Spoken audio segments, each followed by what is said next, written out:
ಎಷ್ಟೋ ಜನಗಳಿಗೆ ಗೊತ್ತಿಲ್ಲ, ಟಿಬೆಟ್ ದೇಶದವರು ನಮ್ಮ ಕರ್ನಾಟಕದಲ್ಲಿ ಕೂಡ ಇದ್ದಾರೆ. ಕರ್ನಾಟಕದಲ್ಲಿ ಟಿಬೆಟಿಯನ್ನರು ಯಾವ ಯಾವ ಸ್ಥಳದಲ್ಲಿ ಇದ್ದಾರೆ? ಕರ್ನಾಟಕಕ್ಕೆ ಟಿಬೆಟಿಯನ್ನರು ಏಕೆ ಬಂದರು?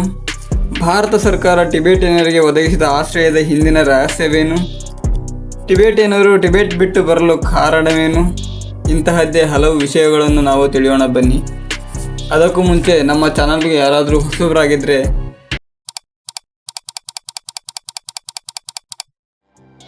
ಜಗತ್ತಿನ ಮೇಲ್ಛಾವಣಿ ಎಂದೇ ಪ್ರಸಿದ್ಧವಾಗಿರುವ ಟಿಬೆಟ್ನ ಇತಿಹಾಸ 4000ದಿಂದ 5000 ಹಳೆಯದಾಗಿದೆ. ಆ ಸಮಯದಿಂದಲೇ ಅಲ್ಲಿ ಜನರು ವಾಸವಿದ್ದರು ಎಂದು ಹೇಳಲಾಗುತ್ತದೆ. ಆದರೆ ಟಿಬೆಟ್ ಎಂಬ ಒಂದು ದೇಶವಿದೆ ಎಂಬುದು ಗೊತ್ತಾಗಿದ್ದೇ ಬೌದ್ಧ ಧರ್ಮದಿಂದ. ಈ ಸಮಯದಲ್ಲಿ ಟಿಬೆಟ್ಗೆ ಬೌದ್ಧ ಧರ್ಮದ ಆಗಮನ ಕೂಡ ಆಗುತ್ತೆ. ರಾಜ ಸಾಮ್ಶಾಂಗ್ ಗ್ಯಾಪೋಗೆ 2 ಹೆಂಡತಿಯರು. ಒಬ್ಬಳು ಚೈನಾದವಳಾದರೆ ಇನ್ನೊಬ್ಬಳು ನೇಪಾಳದವಳು. ಇವರಿಬ್ಬರು ಬೌದ್ಧ ಧರ್ಮದ ಅನುಯಾಯಿಗಳೇ.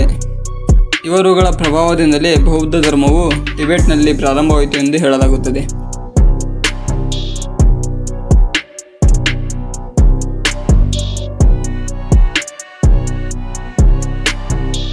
ಆದರೆ ಟಿಬೆಟ್ ಎಂಬ ಬೌದ್ಧ ಧರ್ಮ ಪ್ರಸಾರವಾಗಿ ಟಿಬೆಟ್ ಬೌದ್ಧ ಧರ್ಮದ ರಾಷ್ಟ್ರವಾಗಿದೆ. ಕ್ರಿಸ್ತಶಕ 755ರಿಂದ 797ರವರೆಗೆ ಆಳಿದ ಇವರ ರಾಜ ಡ್ರೈನ್ಸಾನ್ ಮೂಲಕ ಈತನ ಭಾರತ ಹಾಗೂ ನೇಪಾಳದಿಂದ ಬೌದ್ಧ ಧರ್ಮರನ್ನು ಕರೆಸಿ ಟಿಬೆಟ್ನಲ್ಲಿ ತಮ್ಮ ಪ್ರಚಾರ ಮಾಡಿಸುತ್ತಾನೆ.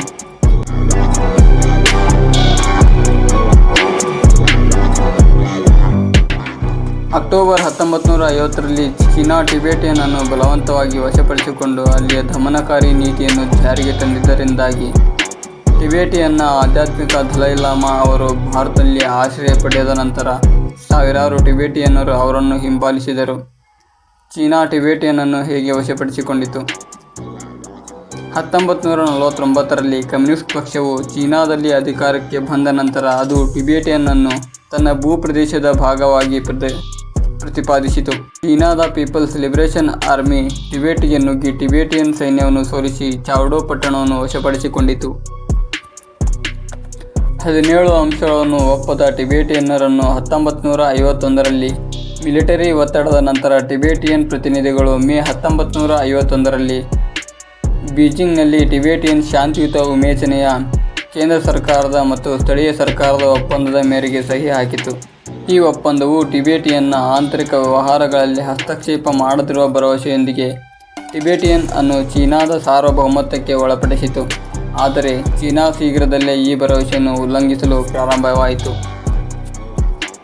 ಚೀನಿ ಆಡಳಿತವು ಟಿಬೆಟಿಯನ್ ಧಾರ್ಮಿಕ ಮತ್ತು ಸಾಂಸ್ಕೃತಿಕ ಆಚರಣೆಯನ್ನು ಹತ್ತಿಕ್ಕಲು ಪ್ರಯತ್ನಿಸಿತು ಮತ್ತು ಕಮ್ಯುನಿಸ್ಟ್ ಸುಧಾರಣೆಯನ್ನು ಬಲವಂತವಾಗಿ ಜಾರಿಗೆ ತಂದಿತು. ಇದು ಟಿಬೆಟಿಯನ್ನರಲ್ಲಿ ವ್ಯಾಪಕ ಅಸಮಾಧಾನವನ್ನು ಮತ್ತು ಸಶಸ್ತ್ರ ಪ್ರತಿರೋಧಕ್ಕೆ ಕಾರಣವಾಯಿತು. 1959ರಂದು ಚೀನಿ ಪಡೆಗಳು ದಲೈ ಲಾಮಾ ಅವರನ್ನು ಅಪಹರಿಸಲು ಅಥವಾ ಹತ್ಯೆ ಮಾಡಲು ಯೋಚಿಸಿವೆ ಎಂಬ ಭಯದಿಂದ ಸಾವಿರಾರು ಟಿಬೆಟಿಯನ್ನರು ಲಾಸಾದಲ್ಲಿನ ನಾರ್ಬೋಲಿಂಕಾ ಎಂಬ ಅರಮನೆಯ ಸುತ್ತ ಜಮಾಯಿಸಿ ದಂಗೆ ಎದ್ದರು. ಚೀನಾ ಈ ದಂಗೆಯನ್ನು ಕ್ರೂರವಾಗಿ ಹತ್ತಿಕ್ಕಿತು. ಇದರಿಂದಾಗಿ ಸಾವಿರಾರು ಜನರು ಸಾವನ್ನಪ್ಪಿದರು. ತಮ್ಮ ಜೀವನಕ್ಕೆ ಅಪಾಯವಿರುವುದನ್ನು ಮನಗಂಡ ದಲೈ ಲಾಮಾ ಅವರು ರಹಸ್ಯವಾಗಿ ಟಿಬೆಟಿಯನ್ನಿಂದ ತಪ್ಪಿಸಿಕೊಂಡು ಭಾರತಕ್ಕೆ ಪ್ರಯಾಣಿಸಿದರು. ಆಗಿನ ಭಾರತ ಪ್ರಧಾನಮಂತ್ರಿ ಜವಾಹರಲಾಲ್ ನೆಹರು ಅವರು ದಲೈ ಲಾಮಾ ಅವರನ್ನು ಹಿಂಬಾಲಿಸಿದ ಸುಮಾರು 80,000 ಟಿಬೆಟಿಯನ್ನರಿಗೆ ರಾಜಕೀಯ ಆಶ್ರಯವನ್ನು Tezpur in the northeast of India has become known all over the world, for it was here that India received the Dalai Lama after his flight from Tibet. India offered the God King of Buddhism a safe refuge from the communist Chinese. No one could have told from his unruffled bearing, as he was greeted by high Indian officials and presented with the white scarf, token of friendship. ಚೀನಾದ ಆಡಳಿತದಲ್ಲಿ ಧಾರ್ಮಿಕ ಮತ್ತು ಅಭಿವ್ಯಕ್ತಿ ಸ್ವಾತಂತ್ರ್ಯವಿಲ್ಲದ ಕಾರಣ ಟಿಬೆಟಿಯನ್ನರು ತಮ್ಮ ವಿಶಿಷ್ಟ ಸಂಸ್ಕೃತಿ ಮತ್ತು ಬೌದ್ಧ ಧರ್ಮವನ್ನು ಮುಕ್ತವಾಗಿ ಆಚರಿಸಲು ಭಾರತವನ್ನು ಸುರಕ್ಷಿತ ತಾಣವಾಗಿ ಕಂಡುಕೊಂಡರು. ಇಂದಿಗೂ ಸುಮಾರು 1,30,000 ಅಂದಾಜು ಟಿಬೆಟಿಯನ್ನರು ಭಾರತದಲ್ಲಿ ವಲಸಿಗರಾಗಿ ವಾಸಿಸುತ್ತಿದ್ದಾರೆ. ಹಿಮಾಚಲ ಪ್ರದೇಶದ ಧರ್ಮಶಾಲಾದಲ್ಲಿ ತಮ್ಮ ಪ್ರವಾಸೋದ್ಯಮ ಇಲಾಖೆ ಡಿಪಾರು ಸರ್ಕಾರವನ್ನು ಸ್ಥಾಪಿಸಿದ್ದಾರೆ. ಅದೇ ರೀತಿ ಈ ನಿರಾಶ್ರಿತ ಸಮಸ್ಯೆಗೆ ಸ್ಪಂದಿಸಿದ ಮೊದಲ ರಾಜ್ಯಗಳಲ್ಲಿ ಮೈಸೂರು ಕೂಡ ಒಂದಾಗಿತ್ತು, ಅಂದರೆ ಈಗಿನ ಕರ್ನಾಟಕ. ಅಂದಿನ ಮುಖ್ಯಮಂತ್ರಿ ಎಸ್ ನಿಜಲಿಂಗಪ್ಪ ಅವರು ಮೈಸೂರು ಸರ್ಕಾರವು 1960ರಲ್ಲಿ ನಿರಾಶ್ರಿತರಿಗೆ ವಸತಿ ಕಲ್ಪಿಸಲು ಬೈಲುಕುಪ್ಪೆಯ ಬಳಿ ಸುಮಾರು 3,000 ಎಕರೆ ಪಾಳು ಭೂಮಿಯನ್ನು ಗುತ್ತಿಗೆಗೆ ನೀಡಿತು. ಮೊದಲ ಟಿಬೆಟಿಯನ್ ವಸಾಹತು 1961ರಲ್ಲಿ ಬೈಲುಕುಪ್ಪೆಯಲ್ಲಿ ಸ್ಥಾಪನೆಯಾಯಿತು.